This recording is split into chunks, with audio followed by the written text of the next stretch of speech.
हे बदलण्यासाठी आज सरकार RSS BJPचं जे सरकार आहे, आधीही काँग्रेसतर्फे व्हायचं, पण आज हे मोठ्या प्रमाणात झालं आहे की ते त्यांचे कुलगुरू आणि कुलपती पाठवत आहेत. एक तरीके से फॉर कुलपती I am really sorry for the word कुलगुरू म्हणेल मी, कुलगुरू पाठवत आहेत. किंवा मग आपण जर बघितलं ज्या टीचर्सच्या रिक्रुटमेंट होत आहेत, प्रोफेसर असिस्टंट प्रोफेसर्सवरती किंवा ज्यांचं प्रमोशन होते ते पण RSSची लोक आहेत. आज इथे स्टाफचं रिक्रुटमेंटसुद्धा त्यांच्या थ्रू होतो आहे. तर त्यांचा पूर्ण प्रयत्न इथले PhD सीट्समध्ये पण ते काय करतात, 100% व्हायवा. ज्यांची टीचर्स आहेत तेच त्यांच्या विचारधारेचे स्टुडंट्सला घेते.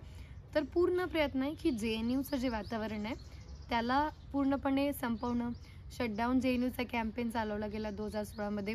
फेक एडिटेड व्हिडिओज बनवून इथला जो संघर्ष आहे त्यांना बदनाम करण्याचा प्रयत्न आहे. आणि जर अकॅडमिक्समध्ये बघितलं तर JNU इतक्या अटॅकनंतर, फंड कटनंतरसुद्धा आज या देशातलं सगळ्यात चांगलं रिसर्च इन्स्टिट्यूट आहे. अकॅडमिकली सगळ्यात चांगलं परफॉर्मन्स JNUच्या स्टुडंट्सकडनं आहे. तर हे का आहे?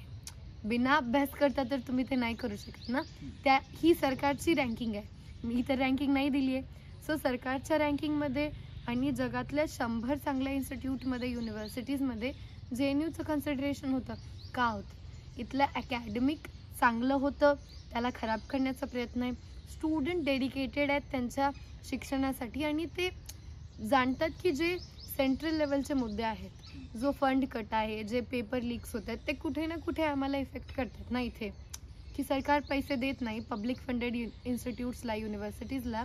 तर मग आम्ही सस्ती शिक्षाचा जे त्यांचा नारा आहे की आम्ही मूलभूत शिक्षण देऊ, ते पॉसिबल नाही.